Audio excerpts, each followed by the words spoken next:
Cut the cards into...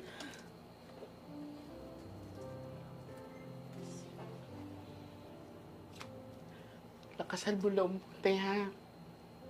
Ngayon nakikita mo na hindi siya tahimik at nag-a-ask siya ng help sa atin. Tutulungan natin siya.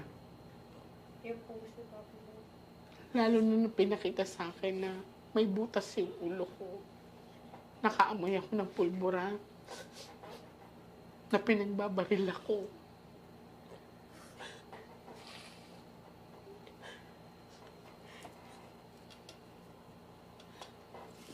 Kuha ka ng last 12 cards.